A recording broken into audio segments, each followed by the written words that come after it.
All right, everyone. I hope everyone is having a wonderful Tuesday.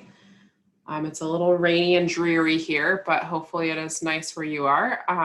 I am Dr. Sarah Pasilis, and I am the founding program director at the University of Hartford for the new occupational therapy program.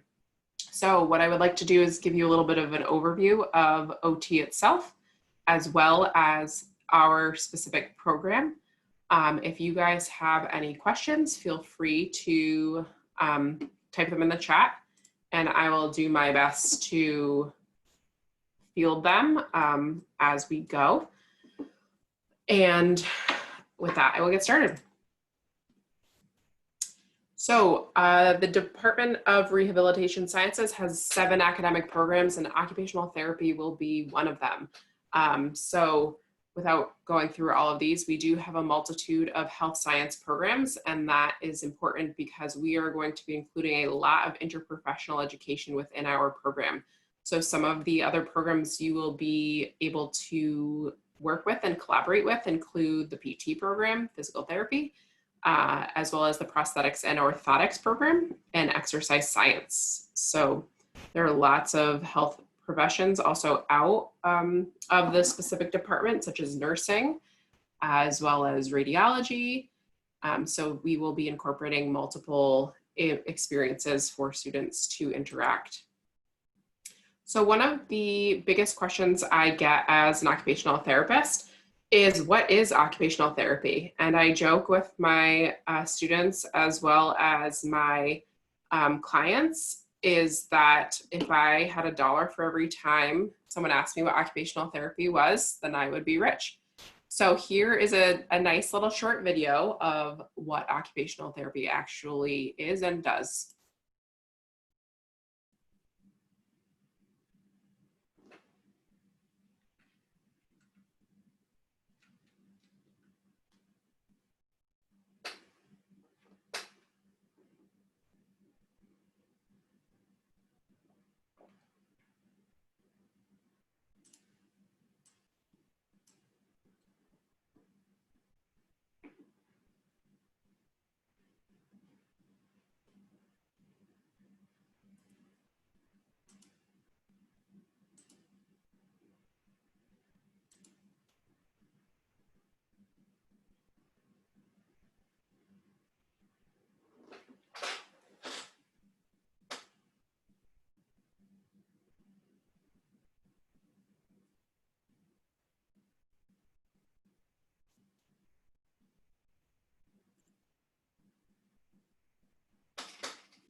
All right, it looks like if I click on that, I try to answer your question, it kicks me out of my presentation. So that's not helpful. Let me get back to that spot.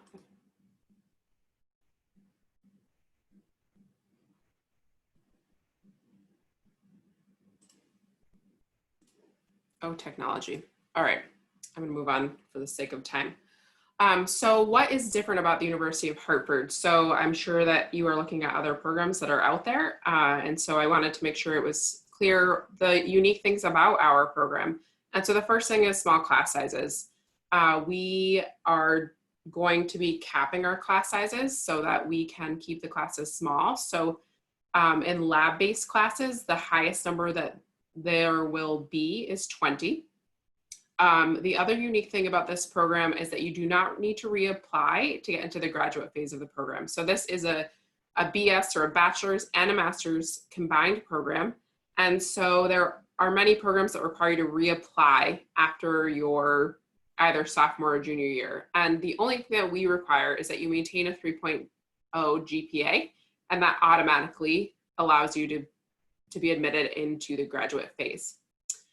This program, you will complete both your bachelor's and your master's in just over 5 years. And there are multiple experiences built into the curriculum for hands-on experience. And what is required by our accreditors is one of these experiences, what we call level 1 fieldwork. So they're hands-on experiences. And so we have included 3 of them throughout our curriculum, one with kids, one with adults, and one in community or mental health settings. Like I mentioned before, we also will be doing a lot of interprofessional education, most of which will be with the physical therapy and prosthetics and orthotics students. So the courses that you'll be taking together are things like kinesiology, neuroscience, gross anatomy, and you'll be doing that right alongside the other disciplines. We are in the process of building a brand new building. I was on campus yesterday and it looks amazing. And I'm very, very excited about the spaces that I was able to help design to create a state-of-the-art, amazing learning space for students. And then fieldwork placements. So something that you want to consider is that we will place our students on their 12-week long fieldwork placements. And while we ask for students' cooperation and assistance with preferences and finding places, etc., we will do all of the legwork for that.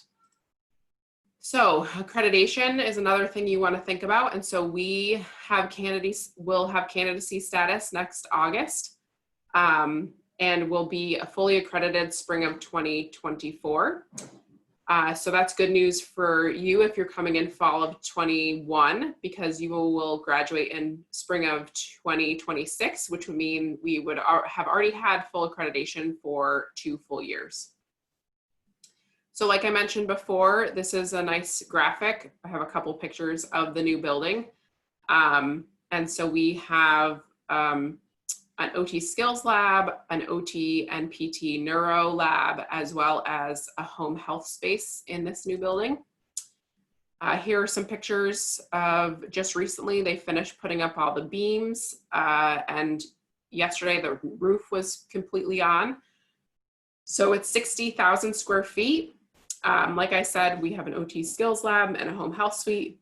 We will also have access to the nursing simulation labs, and they will have multiple mannequins that have vital signs, and we can do simulation with them.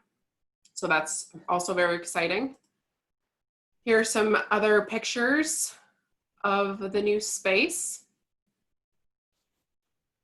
All right, so something that I know parents especially are interested in, and students as well, but what if I'm graduating with this degree, does that mean that I'm gonna have a job? And that's probably something that people are very interested in. So there's a lot when you go online of job outlook and things of that nature, but it was rated by CNBC as being top #5 most meaningful college majors this past year. The job outlook is going to increase by 16% in the next 10 years, which is much faster than average comparatively to other careers. The average pay is about $85,000, and it is the number 23, so 23rd in all professions for top jobs.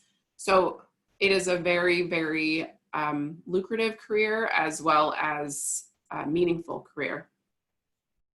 So where do occupational therapists work? Well, they work in all types of settings. I listed a few here, but this is not an end-all be-all list, in that there are many, many settings that you can find a job.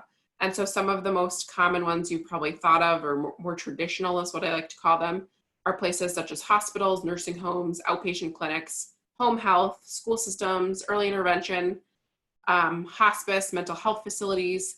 You can also continue and get specializations in other areas such as wound or burn care. You can become a hand therapist, which it requires an additional certification. And you can also work in a NICU where, you know, preterm or sick infants go after birth. So I just wanted to give a brief overview of the curriculum, and if you want this, where specifically admissions can get this to you as well. And so the first 2 years really look, you know, like an undergrad, you know, lots of prerequisites, as well as some electives. The one unique thing is that if you look in the sophomore year, in the fall, there's what we call the Pre-OT Seminar 1. And this course is really to start to get you thinking about OT as a whole and what it means to be an OT major.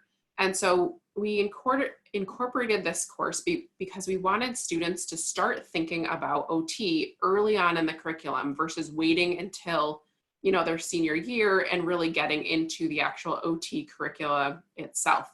So we have one in the fall of sophomore year, and then we have a second one of this series in the junior year. So you'll see here in the junior year, this Pre-OT Seminar 2. And then the summer after your junior year, you will enter into the what we call the professional phase. And so it is a 10-week summer session, and you'll jump right into your OT courses. Your senior year is also considered your, you know, year one of grad school, which can be further explained if needed. And then you'll have a second year of grad, and it'll go over the summer as well as the fall, and the spring of your second grad year is your level 2 fieldwork. So all programs, all students in OT are required to do 2 12-week full-time internships, and they're called level 2 fieldworks. And so that will occur in the spring of your last semester. So like I said, I mentioned this earlier, level 1 fieldwork. So those are those early on hands-on experiences. We begin them very early in the program, and you have one every semester that you're in the program. And those will likely be local to the university because you'll be taking classes in conjunction with those hands-on experiences. And we will help you and place you in those fieldwork settings. Then you'll have your 2 level 2s, like I just explained, that they're the 2 12-week full-time fieldwork experiences. And it really is the culmination of what you learned in the didactic portion of the curriculum. We will help you in placing, and we have nationwide opportunities. Now there are some logistics of that, but we have already started creating agreements with companies that have locations all over the country. All right, so I'm gonna just pause for 1 second and see if anybody has any questions. And Vicki, I can't open the Q&A without it interrupting my presentation. So if there's any in there, if you could just let me know, that would be great. Yeah, there's a few of them, but they've been answered. They're mostly about admissions type questions, but I'm sure as you go along, there'll be some more, but not at this point. Okay, just wanted to double check before all right. So what I have asked for is 2 of my lovely colleagues who are new graduates, or newer, I should say, graduates, have offered to donate a little bit of their time to give you guys a little bit of perspective of what it's like to be an OT. Because you can hear it from me, but I think it's great to hear it from, you know, people who have recently graduated.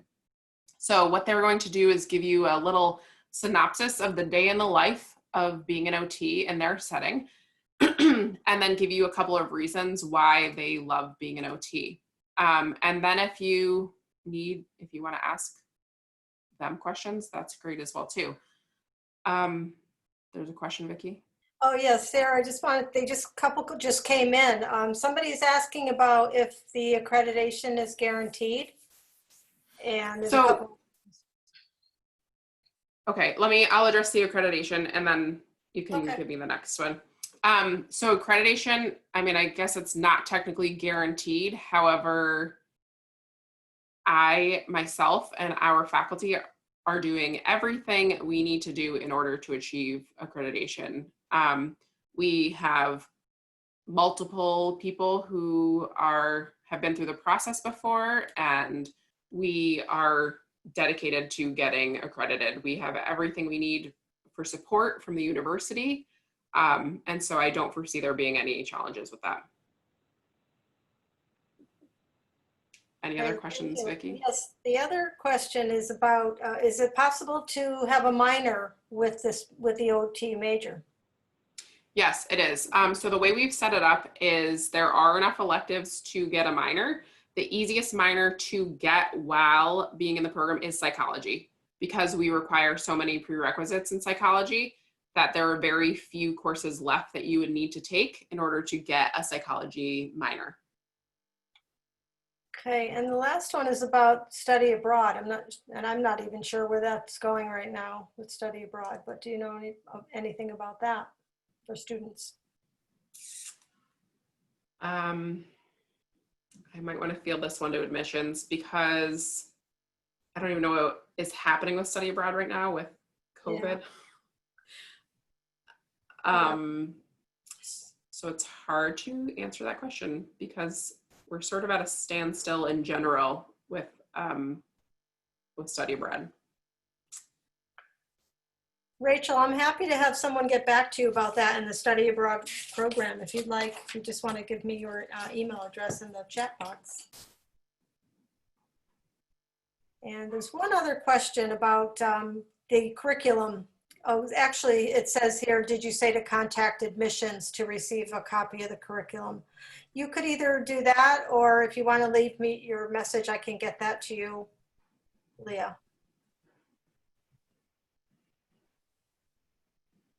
All right. Good, Vicki? Yes. Okay. So I would like to introduce to you Robert.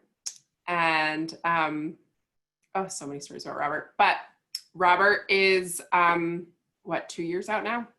2 and change? Mm-hmm. Yeah, 2 and change. Yep. And he is currently working in a skilled nursing facility. And I will let him give you his day in the life.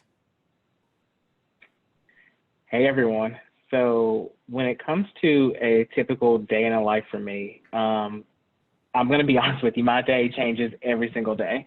You know, you come in, you think that you're going to see this person, you think you're going to have these types of different types of areas that you're going to work on, whether it be ADLs or IADLs or whatever, and it completely changes. So my day really focuses a lot with the documentation, a lot with the doing the evals and plans of care, and really focusing on the updated plans of care, progress notes, communicating with families. It's so important. However, another thing that kind of has taken a change for me is I am also the Rehab Director. So my day is actually a lot of meetings as well, being kind of that facilitator between nursing, therapy, dietary, all that, just so that we all can, you know, kind of communicate and do what's right for our patients. And it's so important that if we have that good, open, honest communication, because if you don't, your patients don't succeed. And that's what's most important. For me, being an OT has probably been one of the best decisions I could have ever made. Like, just being able to see someone go from start to end, seeing their progress that they have made from the time they came in to the time I discharged them is unbelievable. One time I had a patient who literally could not even pull a Kleenex out of a box. And being able to establish and restore all her types of fine motor skills and being able to get those functional skills so much better was so rewarding and so much a blessing that it just makes you feel like I do something good, I make a difference. And that's all I ever wanted, was to make sure that I made a difference and that I helped others. So I'm telling you, it's probably one of the best fields you'll ever go into. I wish you all nothing but the best of luck. So Robert, would you say that your day is never the same and you always have variety? Very. My day is never the same. When I planned on doing one thing when I came in today, and when I walked in, they said, Robert, we need you to come in here for this. And I said, oh, okay, well, no, we're going to go see this patient instead, you know. So it's never the same. With OT, you get to kind of think outside the box. You get to really do something different it's not just ADLs. You got positioning, you got contracture management, you got urinary incontinence. You have all these different areas that you can truly focus on. It's not just one specific area that you have to focus on. So that's what I love about being an OT is I get all these different areas day in and day out. Awesome. Thank you. If you'll just hold on and we'll let Tess go. And then if anybody has questions for you guys. All right. So Tess Parsons is also a newer grad. She's just over a year out. And she is working in early intervention, which is with children from the ages of birth to 3 in their homes. And so Tess, why don't you give us a little synopsis of what your day looks like pre-COVID, because it looks a little different right now with COVID. I guess you could also share that, and then a reason or two why you love OT. I was just going to ask, my days look a little bit different now with COVID going on, but yes, I work with kids birth to 3 and in their homes. So before COVID, I'd be going to their homes to do their sessions. This can be at the parents' homes, it can be at daycare. I make my own schedule, so I can see between 4 to 6 kids in a day, and my caseload varies, which I love that I can work with so many different types of kids. I have lots of babies on my caseload that were born prematurely or just have gross motor delays. I also work with kids that have sensory processing difficulties, feeding difficulties. So I really get to use everything that I've learned in school every single day and working with the families. I'm also on assessment teams, so we'll go out and those are with other disciplines to assess kids to bring them into the program. And then before COVID, my program does play groups where there'll be at least about 10 kids that are in the EI program and then 2 role models that are typically developing children. And there's at least 3 to 4 staff of multiple disciplines, and we just help facilitate the kids to just play and interact with other kids. So every day is very different and can be scheduled different, but it's just awesome to be able to help these parents. It's one of the things I love is being able to empower these parents to just have knowledge and be able to help their kids grow and meet their milestones and just give them that power and confidence during times that can be tough. But like Robert was saying, there's endless possibilities for everything. I love the creativity of OT. Yes, I can be working on one thing, but if a kid likes Spider-Man, I will create my plan to work with Spider-Man. Or if the kid wants to do bubbles, I can do the same exact thing, but include bubbles. So you really get to use that creativity and tailor every single thing that you do to make it fun and make it meaningful for these kids and these parents. So I love that. I never feel like I'm stuck with just doing one thing. So it's awesome to be able to have that creativity and just be able to empower parents. Awesome. I love it. I'm like a proud mama over here. I have a couple more questions for you, if you'd like to answer them, or not me, but students. What kind of high school classes do you recommend that some prospective OT students should take? Sure. I mean, I would think science-based courses are very helpful, any sort of psychology. So if your high school offers any anatomy and physiology courses, I know if they have any, specialty courses in psychology, that would be super helpful. Chemistry, it would be helpful. Biology, any of those sort of hard sciences would be helpful. Okay, that's great. This is an interesting question. This is a good question too. What might have been the worst part about OT? Has it changed how you view the field? All right, I'm gonna let Robert and Tess answer that first, and then I'll answer it after. So which one of you wants to take that one on? Tess wins. Okay, what was the question again? Can you just repeat it? Sure. What might have been the worst part about OT? Has it changed how you view the field? And then I have another one after that. Okay, is this talking about the program or just the field of OT? The question's directed at OTRs. Okay. So the field. Yeah. Okay, so for me, I don't know if I'd say it's the worst part, but I think it can be the most challenging is working with families. especially for me with that birth to 3 range. I work with a lot of first-time moms that had their babies prematurely, and it's a very scary time. So I wouldn't say it's the worst part at all, but I'd say it's just definitely challenging. You really need to be able to be kind and be empathetic and be holistic and really just listen to your families and what they're telling you, and just have that open communication with them so that you're not over flooding them with too much information. You're really listening to what they need, and you're able to still help them while also just kind of listening to their needs, even if they have 1,000 questions or they're really pushing for something that maybe you don't agree with. So really just being able to have that open line of communication when dealing with some of the more challenging parents. Hey, another good question. How did you choose the OT field versus other therapy fields such as physical therapy?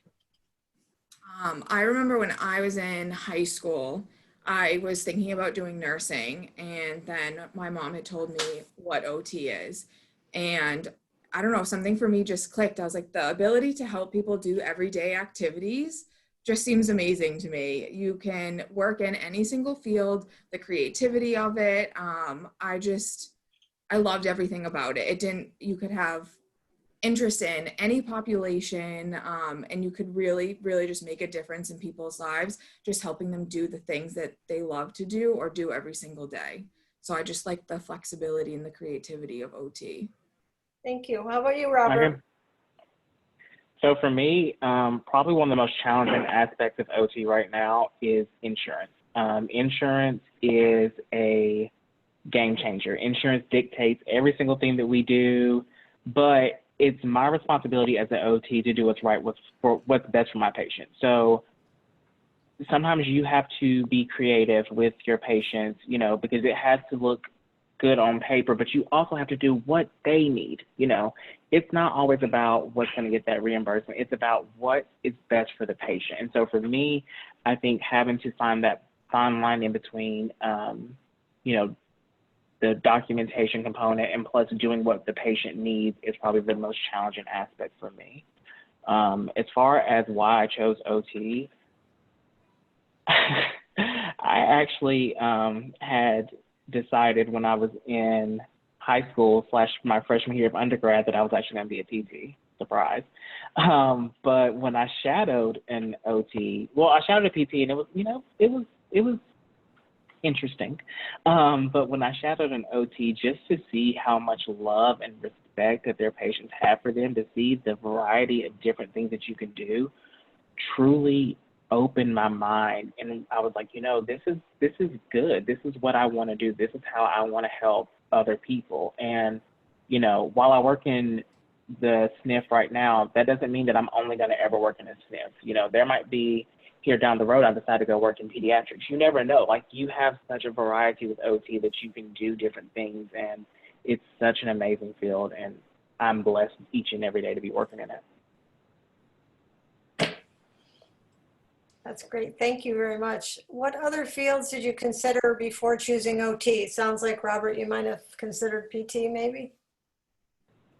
Yeah, I got my bachelor's in athletic training, and so typically you see a lot more athletic training to PT, but I, went with OT, but I also considered teaching at one point, which, who knows, maybe one day down the line I'll decide to go back to my PhD so I can still teach, because, we're always going to need new OTs out there. So who knows what's going to be there for me.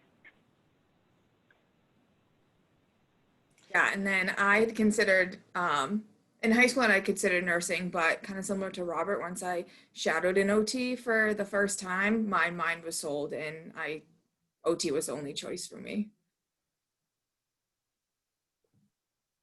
Awesome, you guys. I do see Leah's mom, Elizabeth, graduated from the University of Hartford's program. So hello, alum. And if you want to send me a little message of where you're working and what you're doing, I would love to know. And are we good, Vicki, for me to just? Yeah, you can get started again. Thank you. All right, well, that's that's pretty much it. Here is my contact information. Feel free to email me. You can call me as well if you'd like.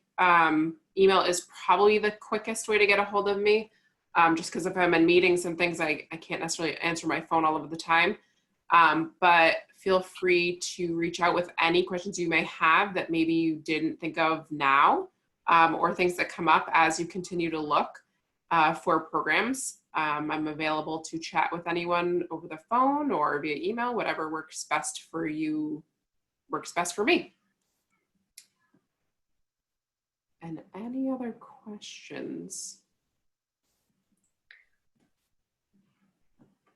Looks like we have an admission question here asking about the requirements.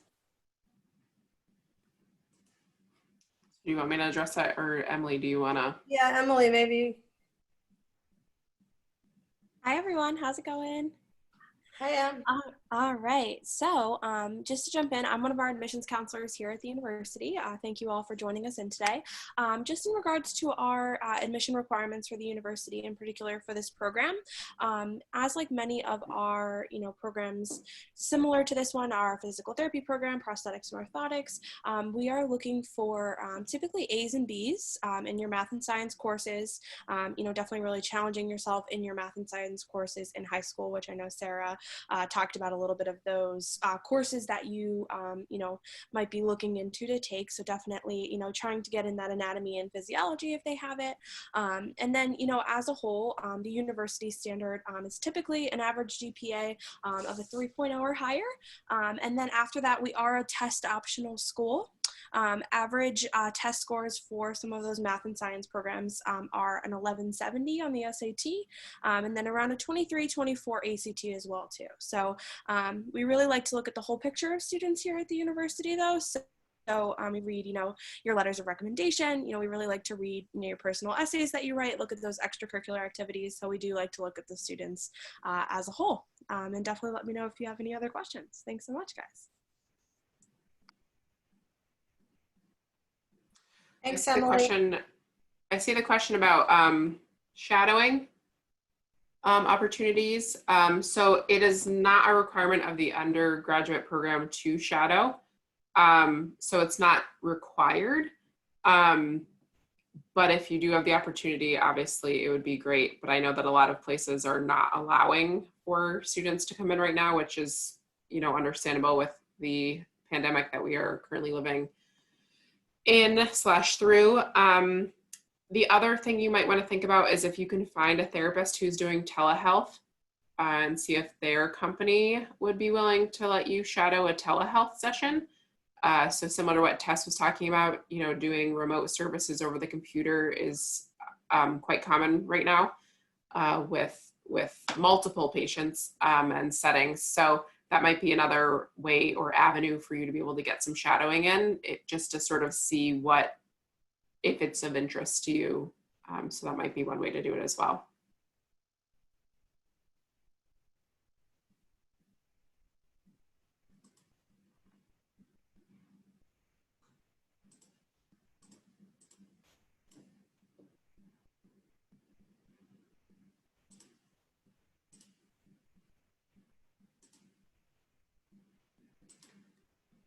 All right, so if other people have questions, I'll hang on for a little while and hang out if people have questions.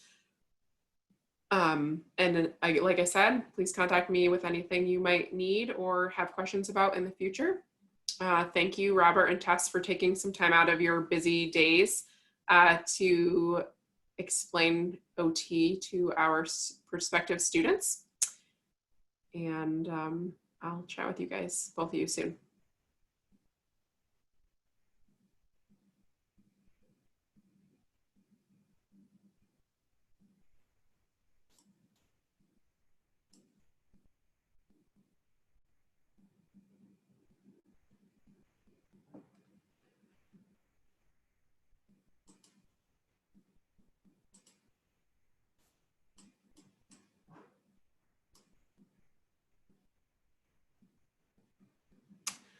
All right, so Rachel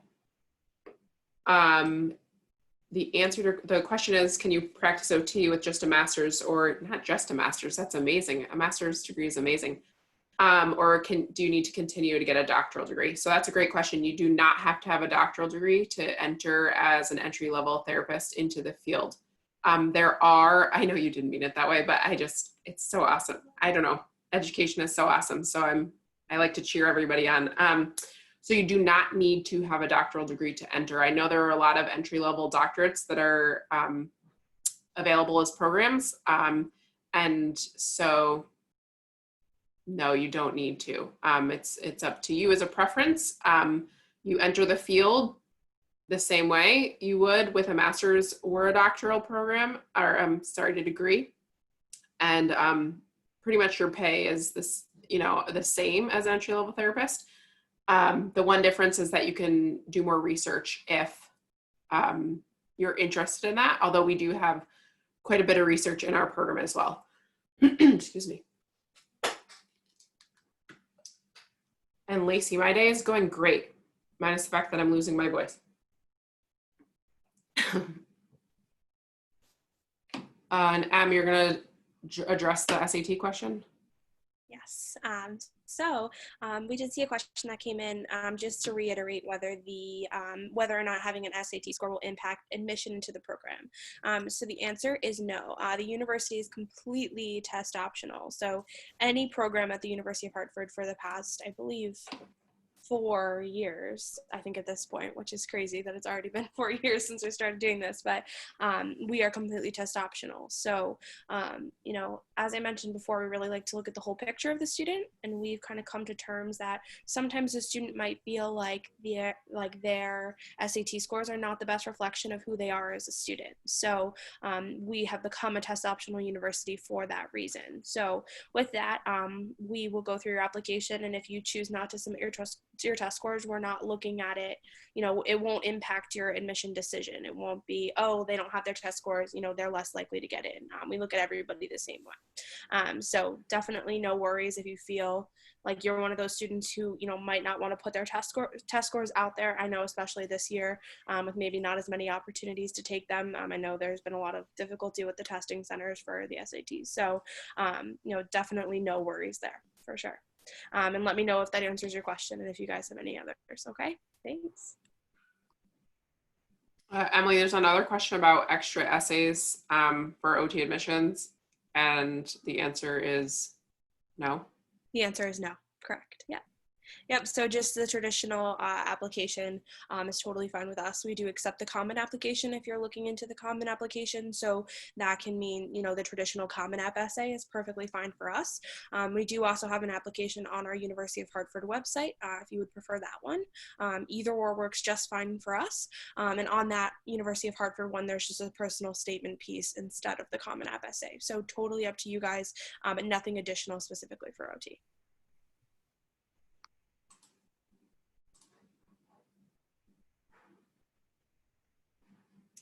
Any other questions?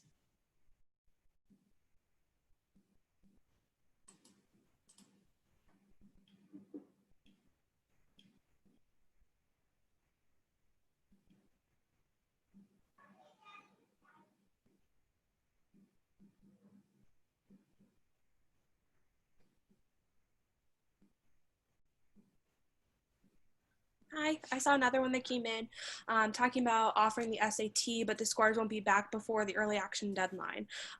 Yes, you can absolutely send in your application, and as soon as your scores come in, you can send in those SAT scores after the deadline as well too. We're a rolling admission university, so we do have that early action date that shows us you're interested in the university, but it is a non-binding application.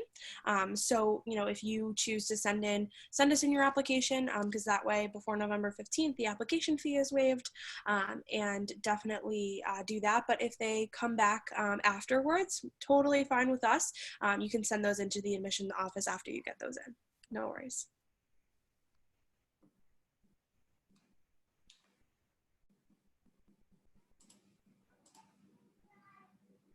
How many freshmen will you be accepting into the program fall of 2021? You got it, Zach. I was like, do you want to, it doesn't matter. So we're looking to admit 15 to 20. We're, like I said, we're trying to keep class sizes small. And so that's the overall goal is 15 to 20.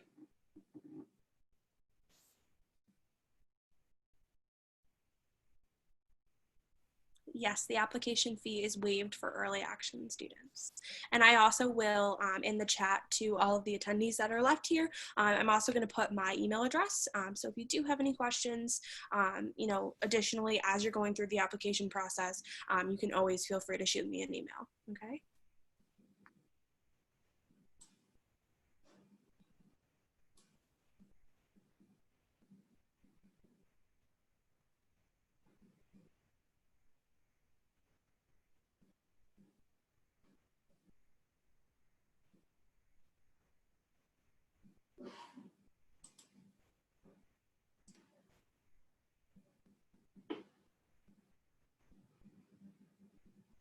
Anything else?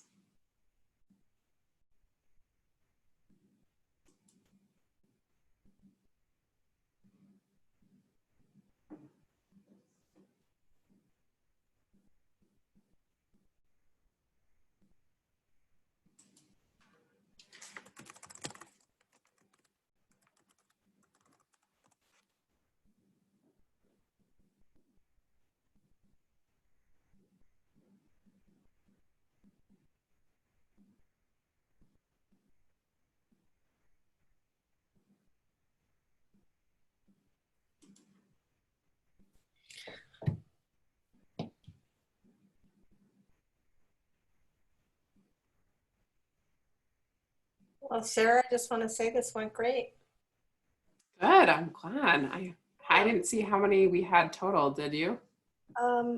Was it, God, I should have written it down. I think it was, what was it, 18? Does that sound right, Did you say? Oh, you're muted. It's the quote of 2020. You're muted. Was it 18 or am I dreaming that? I think that it was, I think when I logged on at one point, I thought I saw 14, but I didn't check repeatedly. 14 or 15. There was one more question that came in, Sarah. Will you be encouraging healthcare majors to room together? I mean, that's up to you if you would like to room together. I wouldn't say that you have to per se. I mean, I do think that sometimes it's good to have another healthcare major, you know, to room with because you sort of get your hectic, crazy academic schedules and can support one another through that. But it's not, you know, you don't have to. Yeah, I would say the same. I completely agree. It's definitely not a requirement, but certainly we do have this. I'm going to put on my former student hat for a second. We do have these in a Hawk Hall, which is one of our styles of first year living. We do have what's called residential learning communities. So basically, you know, you're living with people who have similar interests to you. So that's where that might come into play. I know this year they did have one that was like STEM C, so science, technology, engineering, math. So students who have that kind of, you know, science, math, engineering background, where I think a lot of, you know, PT, OT, you know, prosthetics and orthotics students are probably going to fall into as well too. So that's definitely an option as well. But we do, you know, the roommate selection process is completely up to the students. So we don't do random roommates or anything like that. We have lots of options. If you do decide to come here, where you can live with, you know, when I was a student here, my roommate was an accounting major and I was a sociology major. So, you know, we were two kind of opposite ends of the spectrum, but you can certainly choose to live with someone who is the same major as you.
All right, it seems like we don't have any more questions.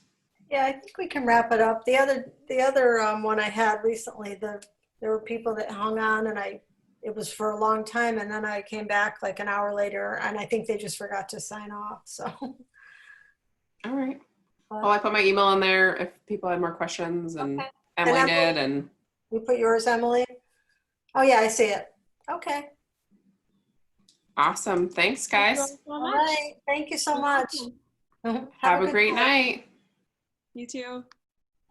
Bye.